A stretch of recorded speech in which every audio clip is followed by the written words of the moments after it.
Hi friends, fact number 8.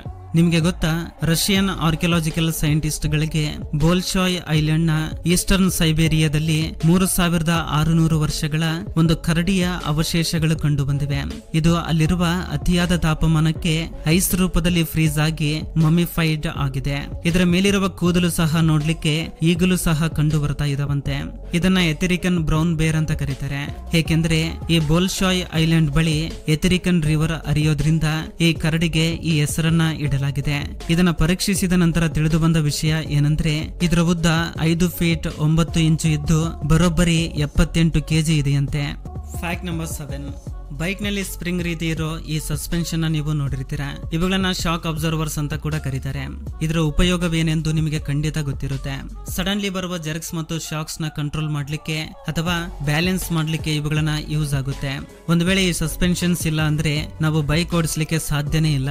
Road ನಲ್ಲಿ ಬರುವ ತಗ್ಗುಗಳಲ್ಲಿ ಇವುಗಳಿಲ್ಲದೆ bike ನ ಡ್ರೈವ್ ಮಾಡಿದ್ರೆ ನಮ್ಮ ಮೂಳೆಗಳು ಬ್ರೇಕ್ ಆಗುವ ಚಾನ್ಸ್ ಇರುತ್ತೆ. ಹಾಗಾದ್ರೆ ಈ ಸ್ಪ್ರಿಂಗ್ ಗೆ ಅಟ್ಯಾಚ್ ಆಗಿರೋ ಈ ಸಿಲಿಂಡರ್ ಏತಕ್ಕೆ ಅಂತ ನಿಮ್ಮಲ್ಲಿ ತುಂಬಾ ಜನರಿಗೆ ಡೌಟ್ ಬಂದಿರುತ್ತೆ. ಈ ಸಿಲಿಂಡರ್ ನೈಟ್ರೋಜನ್ ಮತ್ತು ಆಯಿಲ್ ಇಂದ ತುಂಬಿರುತ್ತೆ. ಯಾವಾಗ ರೋಡ್ ಮೇಲೆ ಸಡನ್ ಜರ್ಕ್ಸ್ ಬರುತ್ತೋ ಆಗ ಶಾಕ್ಸ್ ನ ಈ ಸಿಲಿಂಡರ್ ಕಂಟ್ರೋಲ್ ಮಾಡುತ್ತೆ. ಈ ಸಿಲಿಂಡರ್ ಇರದಿದ್ರೂ ಕೂಡ ನಡೆಯುತ್ತೆ, ಆದ್ರೆ ಇದ್ರೆ ಮಾತ್ರ ಇನ್ನು ಸ್ಮೂತ್ ಆಗಿ ಇರುತ್ತೆ. ಹಾಗೆ ಈ ಸ್ಪ್ರಿಂಗ್ ಒಳಗೆ ಇರೋದು ರಾಡ್ ಅಲ್ಲ, ಇದೊಂದು ಪಿಸ್ಟನ್ ಮೆಕಾನಿಸಮ್. ಇದರ ಒಳಗೆ ಕೂಡ ಆಯಿಲ್ ಅಂಡ್ ಗ್ಯಾಸ್ ಇರುತ್ತೆ. ಇದರಲ್ಲಿರುವ limited oil and gas sudden jerks ನಲ್ಲಿ ಹೆಚ್ಚು ಒತ್ತಡಕ್ಕೆ ಗುರಿಯಾದಾಗ ಈ ಸಿಲಿಂಡರ್ ಕಂಟ್ರೋಲ್ ಮಾಡುತ್ತೆ. Fact number 6. 1 ಗಂಟೆ ಸಮಯ ಬೈಕ್ ನ ಬಿಸಿಲಿನಲ್ಲಿ ಇಡೋದ್ರಿಂದ ಎಷ್ಟು ಪೆಟ್ರೋಲ್ ಆವಿಯಾಗುತ್ತೆ? ವಾಸ್ತವವಾಗಿ ನಿಮ್ಮ ಬೈಕ್ ನಿಂದ ಎಷ್ಟು ಪೆಟ್ರೋಲ್ ಆವಿಯಾಗುತ್ತೆ ಅನ್ನೋದು ಕೆಲವು ಅಂಶಗಳ ಮೇಲೆ ಆಧಾರವಾಗಿರುತ್ತೆ. ಅದರಲ್ಲಿ ಮೊದಲನೆಯ ಅಂಶ ಪೆಟ್ರೋಲ್ ಟ್ಯಾಂಕ್ ಸೈಜ್ ಮತ್ತು ಅದನ್ನ ತಯಾರಿಸಲು ಬಳಸಿದ ಮಟೀರಿಯಲ್. ಒಂದು ಪೆಟ್ರೋಲ್ ಟ್ಯಾಂಕ್ ನ ಗಾತ್ರ ಎಷ್ಟು ಚಿಕ್ಕದಾಗಿದ್ರೆ ಅದರಲ್ಲಿರುವ ಪೆಟ್ರೋಲ್ ಆವಿಯಾಗುವ ಸಾಧ್ಯತೆ ಕೂಡ ಅಷ್ಟೇ ಹೆಚ್ಚಾಗಿರುತ್ತೆ. ಇದರ ಜೊತೆಗೆ ಮೆಟಲ್ ನಿಂದ ತಯಾರಿಸಿದ ಪೆಟ್ರೋಲ್ ಟ್ಯಾಂಕ್ ಆದ್ರೆ ಅದರಲ್ಲಿ ಪೆಟ್ರೋಲ್ ಆವಿಯಾಗುವ ಸಾಧ್ಯತೆ ಇನ್ನೂ ಹೆಚ್ಚಾಗಿರುತ್ತೆ. ಆದ್ರೆ ಫೈಬರ್ ನಿಂದ ತಯಾರಿಸಿದ ಪೆಟ್ರೋಲ್ ಟ್ಯಾಂಕ್ ನಲ್ಲಿ ಪೆಟ್ರೋಲ್ ತುಂಬಾ ಕಡಿಮೆ ಪ್ರಮಾಣದಲ್ಲಿ ಆವಿಯಾಗುತ್ತೆ. ಎರಡನೇ ಅಂಶವನ್ನ ನೋಡುವುದಾದ್ರೆ, ನಿಮ್ಮ ಪೆಟ್ರೋಲ್ ಟ್ಯಾಂಕ್ ನಲ್ಲಿ ಹೆಚ್ಚು ಪೆಟ್ರೋಲ್ ಇದ್ರೆ ಆಬ್ವಿಯಸ್ಲಿ ಹೆಚ್ಚಿನ ಪ್ರಮಾಣದ ಪೆಟ್ರೋಲ್ ಟ್ಯಾಂಕ್ ನ ಸಂಪರ್ಕದೊಂದಿಗೆ ಇರುತ್ತೆ. ತಾಪಮಾನ ಹೆಚ್ಚಾಗಿದ್ರೆ ಪೆಟ್ರೋಲ್ ಆವಿಯಾಗುವ ಸಾಧ್ಯತೆ ಕೂಡ ತುಂಬಾ ಹೆಚ್ಚಾಗಿರುತ್ತೆ. ಈ ಎಲ್ಲಾ ಅಂಶಗಳನ್ನ ಸೇರಿಸಿ ನೋಡಿದ್ರೆ 1 ಗಂಟೆ ಕಾಲ ಸುಡುವ ಬಿಸಿಲಿನಲ್ಲಿ ನಿಮ್ಮ ಬೈಕ್ ನ ನಿಲ್ಲಿಸೋದ್ರಿಂದ ಸರಾಸರಿ 1 ml ನಿಂದ 2 ml ಪೆಟ್ರೋಲ್ ಆವಿಯಾಗುತ್ತೆ. ಅದೇ ನಿಮ್ಮ ಬೈಕ್ ನ 6 ರಿಂದ 7 ಗಂಟೆಗಳ ಕಾಲ ಬಿಸಿಲಿನಲ್ಲಿ ನಿಲ್ಲಿಸಿದ್ರೆ ಸರಾಸರಿ 10 ml ನಿಂದ 15 ml ನಷ್ಟು ಪೆಟ್ರೋಲ್ ಆವಿಯಾಗುತ್ತೆ. ಟರ್ಮಿಟೋಮೈಕಸ್ ಟೈಟಾನಿಕಸ್ ಇದೊಂದು ಸೈಂಟಿಫಿಕ್ ನೇಮ್. ಇದು ಯಾವುದಕ್ಕೆ ಸಂಬಂಧಿಸಿದ್ದು ಅಂದ್ರೆ, ಇದು ಪ್ರಪಂಚದಲ್ಲೇ ಮಾನವ ತಿನ್ನಬಲ್ಲ ಅತಿ ದೊಡ್ಡ ಮಶ್ರೂಮ್ ಗೆ ಸಂಬಂಧಪಟ್ಟ ಹೆಸರು. ಇವು ನೋಡಿ ಎಷ್ಟು ದೊಡ್ಡದಾಗಿದೆ ಅಂತ. ಇದಕ್ಕಿಂತ ದೊಡ್ಡ ಮಶ್ರೂಮ್ಸ್ ಇರುತ್ತೆ. ನಾವು ತಿನ್ನಬಲ್ಲ ಮಶ್ರೂಮ್ಸ್ ಗಳಲ್ಲಿ ಇವೇ ದೊಡ್ಡವು. ಇವು ಹೆಚ್ಚಾಗಿ ವೆಸ್ಟ್ ಆಫ್ರಿಕಾ ಮತ್ತು ಜಾಂಬಿಯಾದಲ್ಲಿ ಸಿಗುತ್ತೆ. ಈಗ ಒಂದು ದೇಶ ಇನ್ನೊಂದು ದೇಶವನ್ನ ಆಕ್ರಮಿಸಲು ಅಸಾಧ್ಯವಾದ 10 ದೇಶಗಳ ಬಗ್ಗೆ ಹೇಳ್ತೇನೆ. ಅದರಲ್ಲಿ ಮೊದಲ ಸ್ಥಾನದಲ್ಲಿ ಇರುವ ದೇಶ ಅಮೆರಿಕ. ಅಮೆರಿಕಕ್ಕೆ ಯುದ್ಧಗಳಂದ್ರೆ ಹೊಸದೇನಲ್ಲ. ಅವರು ಹಲವಾರು ಯುದ್ಧಗಳನ್ನ ಮಾಡಿದ್ದಾರೆ. ಅಂಡ್ ಈ ದೇಶದಲ್ಲಿ ಪ್ರತಿ 100 ಜನರಿಗೆ 110 ಗನ್ಸ್ ಇರ್ತವೆ ಮತ್ತು ಅವರ ಮಿಲಿಟರಿ ಬಜೆಟ್ $600 ಮಿಲಿಯನ್. ಅವರ ಬಳಿ ಅಡ್ವಾನ್ಸ್ಡ್ ವೆಪನ್ಸ್, ನ್ಯೂಕ್ಲಿಯರ್ ವೆಪನ್ಸ್ ಕೂಡ ಇವೆ. ಅದಕ್ಕೆ ಅಮೆರಿಕವನ್ನ ಆಕ್ರಮಣ ಮಾಡುವುದು ತುಂಬಾ ಕಷ್ಟ. ಎರಡನೇ ಸ್ಥಾನದಲ್ಲಿರುವ ದೇಶ ರಷ್ಯಾ. ಈ ದೇಶದ ಬಳಿ ಕೂಡ ನ್ಯೂಕ್ಲಿಯರ್ ವೆಪನ್ಸ್ ಇವೆ, ದೊಡ್ಡ ಸೇನೆ ಇದೆ, ಜಿಯೋಗ್ರಫಿಕಲ್ ಕಂಡೀಷನ್ಸ್ ಕೂಡ ಚೆನ್ನಾಗಿರುತ್ತೆ. ಸೊ ಇದರಿಂದ ರಷ್ಯಾವನ್ನ ಆಕ್ರಮಿಸುವುದು ಕೂಡ ತುಂಬಾ ಕಷ್ಟ. ಇನ್ನು 3ನೇ ಸ್ಥಾನದಲ್ಲಿ ಚೈನಾ, 4ನೇ ಸ್ಥಾನದಲ್ಲಿ ಸ್ವಿಟ್ಜರ್ಲ್ಯಾಂಡ್, 5ನೇ ಸ್ಥಾನದಲ್ಲಿ ನಾರ್ತ್ ಕೊರಿಯಾ, 6ನೇ ಸ್ಥಾನದಲ್ಲಿ ಬ್ರಿಟನ್, 7ನೇ ಸ್ಥಾನದಲ್ಲಿ ಆಸ್ಟ್ರೇಲಿಯಾ, 8ನೇ ಸ್ಥಾನದಲ್ಲಿ ಜಪಾನ್, 9ನೇ ಸ್ಥಾನದಲ್ಲಿ ಇರಾನ್, 10ನೇ ಸ್ಥಾನದಲ್ಲಿ ಭಾರತ ಕೂಡ ಇದೆ. ಭಾರತಕ್ಕೆ ದಕ್ಷಿಣದಲ್ಲಿ ಸಮುದ್ರ ಇದೆ, ಉತ್ತರದಲ್ಲಿ ಹಿಮಾಲಯ ಪರ್ವತಗಳು ಇವೆ ಮತ್ತು ದೊಡ್ಡ ಸೇನೆ ಇದೆ. ಆದ್ದರಿಂದ ನಮ್ಮ ಭಾರತವನ್ನ ಸಹ ಆಕ್ರಮಿಸಲು ಯಾರಿಂದಲೂ ಕೂಡ ಸಾಧ್ಯವಿಲ್ಲ. Fact number 3. ಹಿಪ್ನೋಟೈಸ್. ಈ ಪದವನ್ನ ನೀವೆಲ್ಲ ಕೇಳಿರ್ತೀರಾ ಅಥವಾ ಟಿವಿಗಳಲ್ಲಿ ನೋಡಿರ್ತೀರಾ. ಈ ಹಿಪ್ನೋಟೈಸ್ ನ ಒಬ್ಬ ಮನುಷ್ಯ ಇನ್ನೊಬ್ಬ ಮನುಷ್ಯನ ಮೇಲೆ ಮಾಡುವುದನ್ನ ನೀವು ನೋಡೇ ಇರ್ತೀರಾ. ಒಬ್ಬ ಮನುಷ್ಯ ಇನ್ನೊಬ್ಬ ಮನುಷ್ಯನ ಮೇಲೆ ಮಾಡ್ತಾನೆ ಅಂದ್ರೆ ನಾವು ನಂಬಬಹುದು. ಆದ್ರೆ ಒಂದು ಮೀನು ಈ ರೀತಿ ಹಿಪ್ನೋಟೈಸ್ ಮಾಡುತ್ತೆ ಅಂದ್ರೆ ನೀವು ನಂಬ್ತೀರಾ. ಇಲ್ಲಿ ನೋಡ್ತಾ ಇರುವ ಈ ಮೀನಿನ ಹೆಸರು ಕಟಲ್ ಫಿಶ್. ಈ ಮೀನಿನಲ್ಲಿರುವ ವಿಶೇಷ ಗುಣ ಏನಂದ್ರೆ ಇದರ ದೇಹದಿಂದ ವಿವಿಧ ರೀತಿಯ ಬಣ್ಣಗಳನ್ನ ಬ್ಲಿಂಕ್ ಮಾಡುತ್ತೆ. ತನ್ನ ಮುಂದೆ ಬರುವ ಜೀವಿಗಳನ್ನ ಇದರಿಂದ ಹಿಪ್ನೋಟೈಸ್ ಮಾಡುತ್ತೆ. ಅದನ್ನ ನೋಡಿ ಈ ಜೀವಿಗಳು ಎಲ್ಲೂ ಹೋಗದೆ ಹಾಗೆ ನೋಡ್ತಾನೆ ಇರ್ತವೆ. ಆಗ ಅವುಗಳ ಮೇಲೆ ದಾಳಿ ಮಾಡಿ ಅದನ್ನ ಭೇಟಿ ಆಡುತ್ತೆ. ಹಾಗೆ ಇಲ್ಲಿ ನೀವು ನೋಡ್ತಾ ಇರುವ ಫಿಶ್ ಸಾಮಾನ್ಯ ಫಿಶ್ ಅಲ್ಲ, ಮೋಸ್ಟ್ ರೇರೆಸ್ಟ್ ಫಿಶ್ ಇದು.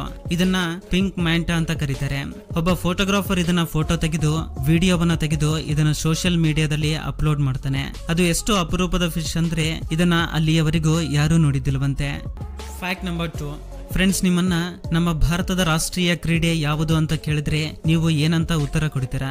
ನಿಮ್ಮಲ್ಲಿ ಅನೇಕರು ಹಾಕಿ ಎಂದು ಹೇಳಬಹುದು, ಏಕೆಂದ್ರೆ ನಾವು ಚಿಕ್ಕಂದಿನಿಂದಲೂ ಅದನ್ನೇ ಕೇಳ್ತಾ ಬಂದಿದ್ದೇವೆ. ಆದ್ರೆ ನಿಮ್ಗೆ ಗೊತ್ತಾ, ನಮ್ಮ ದೇಶಕ್ಕೆ ರಾಷ್ಟ್ರೀಯ ಕ್ರೀಡೆ ಎಂಬುವುದೇ ಇಲ್ಲ. ಈ ವಿಷಯವನ್ನ ಮಿನಿಸ್ಟ್ರಿ ಆಫ್ ಸ್ಪೋರ್ಟ್ಸ್ ನವರು ಹಲವಾರು ಬಾರಿ ಹೇಳಿದ್ದಾರೆ. ಅದೇ ರೀತಿಯಾಗಿ ನಮ್ಮ ದೇಶಕ್ಕೆ ರಾಷ್ಟ್ರೀಯ ಭಾಷೆ ಕೂಡ ಇಲ್ಲ. ಕೆಲವು ಜನರು ಹಿಂದಿಯನ್ನ ರಾಷ್ಟ್ರೀಯ ಭಾಷೆ ಅಂತ ಅಂದುಕೊಳ್ತಾರೆ, ಆದ್ರೆ ಅದು ರಾಷ್ಟ್ರೀಯ ಭಾಷೆ ಅಲ್ಲ. ಹಾಗಾದ್ರೆ ನಿಮ್ಮ ಪ್ರಕಾರ ರಾಷ್ಟ್ರೀಯ ಭಾಷೆಯನ್ನ ಮತ್ತು ರಾಷ್ಟ್ರೀಯ ಕ್ರೀಡೆಯನ್ನ ಆರಿಸಿಕೊಳ್ಳುವುದಾದರೆ ಯಾವುದನ್ನ ಆರಿಸಿಕೊಳ್ತೀರಾ? ಕಮೆಂಟ್ ಮಾಡಿ ತಿಳಿಸಿ. Fact number 1. Gender changing process. ಒಬ್ಬ ಪುರುಷನನ್ನ ಸ್ತ್ರೀಯಾಗಿ ಬದಲಾವಣೆ ಮಾಡುವ ಆಪರೇಷನ್ ಅನ್ನ ಹೇಗೆ ಮಾಡ್ತಾರೆ ಅನ್ನೋದನ್ನ ಹೇಗೆ ತಿಳ್ಕೊಳ್ಳೋಣ. 2015ರಲ್ಲಿ ನಡೆದ ಒಂದು ಸರ್ವೆ ಪ್ರಕಾರ ಅಮೆರಿಕದಲ್ಲಿ 328.46 ಮಿಲಿಯನ್ ಜನಸಂಖ್ಯೆಯಲ್ಲಿ 1.4 ಮಿಲಿಯನ್ ಅಷ್ಟು ಜನರು ಟ್ರಾನ್ಸ್ಜೆಂಡರ್ಸ್ ಇದ್ದಾರೆ. ಲಿಂಗ ಬದಲಾವಣೆ ಮಾಡಿಕೊಂಡು ಜೀವಿಸುವ ಮನುಷ್ಯರನ್ನ ಟ್ರಾನ್ಸ್ಜೆಂಡರ್ಸ್ ಅಂತ ಕರೀತಾರೆ. ಆದ್ರೆ ಈ ಲಿಂಗ ಬದಲಾವಣೆ ಪ್ರಕ್ರಿಯೆ ಅಷ್ಟು ಸುಲಭವಾಗಿ ಏನು ಇರೋದಿಲ್ಲ. ಇದರಲ್ಲಿ ತುಂಬಾ ಪರೀಕ್ಷೆಗಳು, ಹಂತಗಳು ಇರ್ತವೆ. ಮೊದಲನೇದಾಗಿ ಲಿಂಗ ಬದಲಾವಣೆ ಆಗಲು ಬಯಸುವ ವ್ಯಕ್ತಿ ಖಂಡಿತವಾಗ್ಲೂ ತನ್ನ ಮೆಂಟಲ್ ಹೆಲ್ತ್ ಅಂದ್ರೆ ಮಾನಸಿಕ ಆರೋಗ್ಯ ತಪಾಸಣೆ ಮಾಡಿಸಲೇಬೇಕಾಗುತ್ತೆ. ಇದೇ ಮೊದಲ ಹಂತ. ಇದನ್ನ ಮೆಂಟಲ್ ಹೆಲ್ತ್ ಎವಲ್ಯೂಷನ್ ಅಂತ ಕರೀತಾರೆ. ಈ ಪ್ರಕ್ರಿಯೆಯಲ್ಲಿ ಡಾಕ್ಟರ್ಸ್ ಆ ವ್ಯಕ್ತಿಗೆ ಅನೇಕ ಪ್ರಶ್ನೆಗಳನ್ನ ಕೇಳ್ತಾರೆ. ಉದಾಹರಣೆಗೆ, ನೀವು ಯಾಕೆ ಈ ಸರ್ಜರಿಯನ್ನ ಮಾಡಿಸ್ಕೊಳ್ಳೋದಕ್ಕೆ ಬಯಸ್ತಾ ಇದ್ದೀರಾ? ಇದರಿಂದ ನಿಮಗೆ ಎಷ್ಟು ಸಂತೋಷ ಸಿಗುತ್ತೆ ಎನ್ನುವ ಪ್ರಶ್ನೆಗಳನ್ನ ಕೇಳ್ತಾರೆ. ಈ ಪ್ರಕ್ರಿಯೆ ನಂತರ ಡಾಕ್ಟರ್ಸ್ ಆ ವ್ಯಕ್ತಿಗೆ ಜೆಂಡರ್ ಡಿಸ್ಫೋರಿಯಾ ಎನ್ನುವ ಡಿಸೀಸ್ ಇದೆಯಾ ಇಲ್ವಾ ಎನ್ನುವುದನ್ನ ಕನ್ಫರ್ಮ್ ಮಾಡ್ಕೊಳ್ತಾರೆ. ಈ ಡಿಸೀಸ್ ನ ಜೆಂಡರ್ ಐಡೆಂಟಿಟಿ ಡಿಸಾರ್ಡರ್ ಎಂದು ಸಹ ಕರೀತಾರೆ. ಈ ಡಿಸಾರ್ಡರ್ ಗೆ ಒಳಗಾಗಿರುವ ವ್ಯಕ್ತಿಗಳು ತಾವು ಬೇರೆ ಜೆಂಡರ್ ನಲ್ಲಿ ಇದ್ರೆ ಚೆನ್ನಾಗಿರ್ತವೆ, ಸಂತೋಷವಾಗಿರ್ತವೆ ಅಂತ ಅಂದುಕೊಳ್ತಾ ತಮ್ಮಲ್ಲಿ ತಾವು ಬಾಧೆ ಪಡ್ತಾರೆ. ಇದಾದ ಬಳಿಕ ಲಿಂಗ ಬದಲಾವಣೆ ಆಪರೇಷನ್ ಮಾಡುವಾಗ ಉಂಟಾಗುವ ಅಪಾಯಗಳ ಬಗ್ಗೆ, ಸೈಡ್ ಎಫೆಕ್ಟ್ಸ್ ಬಗ್ಗೆ, ರಿಸ್ಕ್ ಬಗ್ಗೆ, ನೋವಿನ ಬಗ್ಗೆ, ಹೀಗೆ ಎಲ್ಲಾ ವಿವರಗಳನ್ನ ಆ ವ್ಯಕ್ತಿಗೆ ಮೊದಲೇ ತಿಳಿಸ್ತಾರೆ. ಮತ್ತು ಈ ಆಪರೇಷನ್ ನ ಆ ವ್ಯಕ್ತಿಯ ದೇಹ ತಡೆದುಕೊಳ್ಳುತ್ತಾ ಇಲ್ವಾ ಅನ್ನೋದನ್ನ ಚೆಕ್ ಮಾಡ್ತಾರೆ. ಈ ಪ್ರಕ್ರಿಯೆಯಲ್ಲಿ ಆ ವ್ಯಕ್ತಿ ಪಾಸ್ ಆದ್ಮೇಲೆ ಆತನನ್ನ ಹಾರ್ಮೋನ್ ಸ್ಪೆಷಲಿಸ್ಟ್ ಹತ್ತಿರ ಕಳಿಸ್ತಾರೆ. ಇದೇ ಎರಡನೇ ಹಂತ, ಹಾರ್ಮೋನ್ ಥೆರಪಿ. ನಮ್ಮ ದೇಹದ ಮೇಲೆ ಕೂದಲು, ಮಾಂಸಖಂಡಗಳು, ತೂಕ, ದೃಢತೆ, ಹೀಗೆ ಇವೆಲ್ಲವುಗಳನ್ನ ಹಾರ್ಮೋನ್ ಬ್ಯಾಲೆನ್ಸ್ ಮಾಡ್ತವೆ. ಉದಾಹರಣೆಗೆ, ಒಬ್ಬ ಸ್ತ್ರೀ ಪುರುಷನಂತೆ ಬದಲಾಗಲು ಬಯಸಿದ್ರೆ ಆಗ ಆ ಸ್ತ್ರೀಗೆ ಪುರುಷನ ಹಾರ್ಮೋನ್ಸ್ ಆಗಿರುವ ಅಂದ್ರೆ ಟೆಸ್ಟೋಸ್ಟಿರೋನ್ಸ್ ನ ಇಂಜೆಕ್ಟ್ ಮಾಡ್ತಾರೆ. ಈ ಹಾರ್ಮೋನ್ಸ್ ಪುರುಷ ಲಕ್ಷಣಗಳನ್ನ ಬರುವಂತೆ ಮಾಡುತ್ತೆ. ಅಂದ್ರೆ ಆಕೆಯ ಗಂಟಲಿನಲ್ಲಿ ಸ್ವರವನ್ನ ಆಳವಾಗಿ ಮಾಡೋದು ಮತ್ತು ಮುಖ ಹಾಗೂ ದೇಹದ ಇತರೆ ಭಾಗಗಳಲ್ಲಿ ಕೂದಲು ಬೆಳೆಯುವಂತೆ ಮಾಡುತ್ತೆ. ಹಾಗೆ ಒಬ್ಬ ಪುರುಷ ಸ್ತ್ರೀಯಾಗಿ ಬದಲಾಗಲು ಬಯಸಿದ್ರೆ ಆಗ ಆತನಿಗೆ ಫಿಮೇಲ್ ಹಾರ್ಮೋನ್ಸ್ ಆಗಿರುವ ಈಸ್ಟ್ರೋಜನ್ ನ ಇಂಜೆಕ್ಟ್ ಮಾಡ್ತಾರೆ.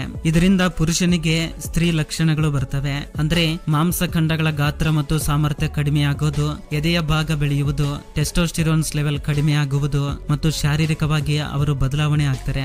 ಈ ಶಾರೀರಿಕ ಬದಲಾವಣೆಗಳು ಮೊದಲ ತಿಂಗಳಿನಿಂದಲೇ ಪ್ರಾರಂಭ ಆಗುತ್ತೆ. ಆದ್ರೆ ಸಂಪೂರ್ಣ ಫಲಿತಾಂಶ ಕಾಣಲು 4 ರಿಂದ 5 ವರ್ಷ ಆಗಬಹುದು. ಉದಾಹರಣೆಗೆ, ಒಬ್ಬ ಪುರುಷ ಸ್ತ್ರೀಯಾಗಿ ಬದಲಾಗುವ ಪ್ರಕ್ರಿಯೆಯಲ್ಲಿ ಎದೆಭಾಗ ಬೆಳೆಯಲು 2 ರಿಂದ 3 ವರ್ಷ ಆಗುತ್ತೆ. ಮತ್ತೊಂದು ವಿಷಯ ಏನಂದ್ರೆ, ಈ ಟ್ರೀಟ್ಮೆಂಟ್ ನ ಪ್ರಾರಂಭಿಸುವುದಕ್ಕೂ ಮುಂಚೆ ಆ ವ್ಯಕ್ತಿ ಖಂಡಿತವಾಗ್ಲೂ ಆರೋಗ್ಯವಾಗಿರಬೇಕು ಮತ್ತು ಹಾರ್ಮೋನ್ಸ್ ನ ಮಾತ್ರ ಡಾಕ್ಟರ್ ಸಲಹೆ ಪ್ರಕಾರ ಮಾತ್ರ ಬಳಸಬೇಕು. ಇದನ್ನ ಸರಿಯಾದ ಕ್ರಮದಲ್ಲಿ ಬಳಸಿಕೊಳ್ಳದಿದ್ರೆ ಹೃದಯ ಕಾಯಿಲೆಗಳು, ರಕ್ತ ಹೆಪ್ಪುಗಟ್ಟುವುದು, ಉಸಿರಾಟದ ಸಮಸ್ಯೆಗಳು ಉಂಟಾಗ್ತವೆ ಮತ್ತು ಪ್ರತಿದಿನ ಡಾಕ್ಟರ್ಸ್ ರೆಕಮೆಂಡ್ ಮಾಡಿದ ಮೆಡಿಸಿನ್ಸ್ ನ ಕ್ರಮ ತಪ್ಪದೆ ತೆಗೆದುಕೊಳ್ಳಬೇಕಾಗುತ್ತೆ. ಅಂಡ್ ಕೊನೆಯದಾಗಿ 3ನೇ ಹಂತ, ಸರ್ಜರಿ.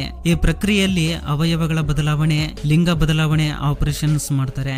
ಯೂಟ್ಯೂಬ್ ಗೈಡ್ಲೈನ್ಸ್ ಪ್ರಕಾರ ಇಂತಹ ಕಂಟೆಂಟ್ ತೋರಿಸಿದ್ರೆ ಕಾಪಿರೈಟ್ ಬರುವ ಸಾಧ್ಯತೆ ಇರುತ್ತೆ. ಅದಕ್ಕಾಗಿ ಈ ಫ್ಯಾಕ್ಟ್ ನ ಇಲ್ಲಿಗೆ ನಿಲ್ಲಿಸ್ತಾ ಇದ್ದೀನಿ. ಗೈಸ್, ನಮ್ಮ ಲೈಫ್ ನಲ್ಲಿ ಲಕ್ಕಿ ಮತ್ತು ಅನ್ಲಕ್ಕಿ ಮೂಮೆಂಟ್ಸ್ ಇದ್ದೇ ಇರ್ತವೆ. ಆದ್ರೆ ನೀವು ಯಾವತ್ತಾದ್ರೂ ಈ ರೀತಿಯ ಲಕ್ಕಿಯೆಸ್ಟ್ ಪೀಪಲ್ಸ್ ನ ನೋಡಿದ್ದೀರಾ? ಅವರನ್ನ ನೋಡಿದ್ರೆ ನೀವು ಖಂಡಿತ ಆಶ್ಚರ್ಯ ಪಡ್ತೀರಾ. ಇವರನ್ನ ನೋಡಿದ್ರೆ ನೀವು ಏನಂತೀರಾ ಗೊತ್ತಾ? ಏನ್ ಲಕ್ಕಿ ಇದಾನೆ ಗುರು ಅಂತೀರಾ. ಈ 3 ಜನ ಮಹಿಳೆಯರು ರೋಡ್ ದಾಟೋದಕ್ಕೆ ಹೋಗ್ತಾ ಇದ್ದಾರೆ. ಇವರು ಹೋಗುವಾಗ ಕೇವಲ ತಮ್ಮ ಬಲಕ್ಕೆ ನೋಡ್ಕೊಳ್ತಾ ಹೋಗ್ತಾ ಇದ್ದಾರೆ. ಲೆಫ್ಟ್ ಸೈಡ್ ನಲ್ಲಿ ಬರ್ತಾ ಇರೋ ವೆಹಿಕಲ್ಸ್ ನ ಯಾರು ನೋಡ್ತಿಲ್ಲ. ಇವರು ರೋಡ್ ದಾಟುವಾಗ ಸಡನ್ಲಿ ಅವರನ್ನ ಟಚ್ ಮಾಡ್ಕೊಂಡು ಒಂದು ವೆಹಿಕಲ್ ಪಾಸ್ ಆಗುತ್ತೆ. ಸ್ವಲ್ಪ ಹೆಚ್ಚು ಕಡಿಮೆ ಆಗಿದ್ರು ಪ್ರಾಣನೇ ಹೋಗ್ತಾ ಇತ್ತು. ಲಕ್ಕಿ ಪೀಪಲ್ ಕಪಲ್ಸ್ ಅಲ್ವಾ. ಇವನು ತನ್ನ ಗರ್ಲ್ ಫ್ರೆಂಡ್ ನ ಇಂಪ್ರೆಸ್ ಮಾಡ್ಲಿಕ್ಕೆ ಸ್ಟಂಟ್ ಮಾಡ್ತಾ ಇದ್ದಾನೆ. ಆದ್ರೆ ಸ್ಟಂಟ್ ಮಾಡೋ ಸಮಯದಲ್ಲಿ ಈ ಕಬ್ಬಿಣ ಇನ್ನೂ ಸ್ವಲ್ಪರಲ್ಲೇ ಅವನ ಮೇಲೆ ಬೀಳ್ತಾ ಇತ್ತು. ಜಸ್ಟ್ ಅಲ್ಲೇ ಮಿಸ್ ಆಗಿದ್ದಾನೆ. Lucky fellow. ಈ ಕಾರ್ ಮರ ಬೀಳೋದಕ್ಕೆ ಜಸ್ಟ್ 1 ಸೆಕೆಂಡ್ ನಲ್ಲಿ ಪಾಸ್ ಆಗುತ್ತೆ. 1 ಸೆಕೆಂಡ್ ನಿಧಾನವಾಗಿ ಬಂದಿದ್ರು ಆ ಮರ ಅದರ ಮೇಲೆ ಬೀಳ್ತಾ ಇತ್ತು. ಈ ವ್ಯಕ್ತಿ ಐಸ್ ಬರ್ಫ್ ಮೇಲೆ ಸ್ಲೈಡಿಂಗ್ ಮಾಡ್ತಾ ಹೋಗ್ತಾ ಇದ್ದಾನೆ. ಹೋಗುವಾಗ ಬರ್ಫ್ ನ ಒಂದಿಷ್ಟು ಭಾಗ ಮುರಿದು ಕೆಳಗೆ ಬೀಳುತ್ತೆ. ಆದ್ರೆ ಆ ವ್ಯಕ್ತಿ ಸ್ವಲ್ಪರಲ್ಲೇ ಉಳ್ಕೊಳ್ತಾನೆ. ಜುಲೈ 2020 ಒಂದು ಭಯಾನಕವಾದ ಘಟನೆ ನಡೆಯುತ್ತೆ. ಈ ಹುಡುಗಿ ತನ್ನ ಅಕ್ಕನ ಜೊತೆಗೆ ಪಾರ್ಕ್ ನಲ್ಲಿ ಆಡ್ತಾ ಇರುವಾಗ ಅವರ ತಾಯಿ ತನ್ನ ಮಕ್ಕಳ ವಿಡಿಯೋವನ್ನ ರೆಕಾರ್ಡ್ ಮಾಡ್ತಾ ಇದ್ದಾಳೆ. ಆ ಮಗು ಓಡಿ ಬರ್ತಾ ಇರುವಾಗ ಸಡನ್ಲಿ ಒಂದು ಹಾವು ಆ ಮಗುವಿನ ಕಾಲಲ್ಲಿ ಬರುತ್ತೆ. ಹಾಗೆ ಅದು ಆ ಮಗುವಿನ ಮೇಲೆ ದಾಳಿ ಮಾಡ್ಲಿಕ್ಕೆ ನೋಡುತ್ತೆ. ಆದ್ರೆ ಆ ಮಗುವಿನ ಹಣೆ ಬರಹ ಚೆನ್ನಾಗಿದೆ ಅನ್ಸುತ್ತೆ. ಆ ಹಾವು ಆ ಮಗುವನ್ನ ಕಚ್ಚಲಿಲ್ಲ. ಜಸ್ಟ್ ಸ್ವಲ್ಪರಲ್ಲೇ ಮಿಸ್ ಆಗಿದ್ದಾರೆ. ಇದು ಫ್ರೆಂಡ್ಸ್ ಈ ದಿನದ ವಿಡಿಯೋ. ಫ್ರೆಂಡ್ಸ್, ಈ ವಿಡಿಯೋದಿಂದ ಅಟ್ಲೀಸ್ಟ್ 1% ಆದ್ರೂ ನಾಲೆಜ್ ಸಿಕ್ಕಿದ್ರೆ ಈ ವಿಡಿಯೋಗೆ ಒಂದು ಲೈಕ್ ಮಾಡಿ, ಹಾಗೆ ನಿಮ್ಮ ಫ್ರೆಂಡ್ಸ್ಗೂ ಕೂಡ ಶೇರ್ ಮಾಡ್ರಿ. ನೆಕ್ಸ್ಟ್ ಎಪಿಸೋಡ್ ನಲ್ಲಿ ಸಿಗೋಣ. ಕೊನೆ ತನಕ ನೋಡಿದಕ್ಕೆ ಥ್ಯಾಂಕ್ಸ್ ಫಾರ್ ವಾಚಿಂಗ್.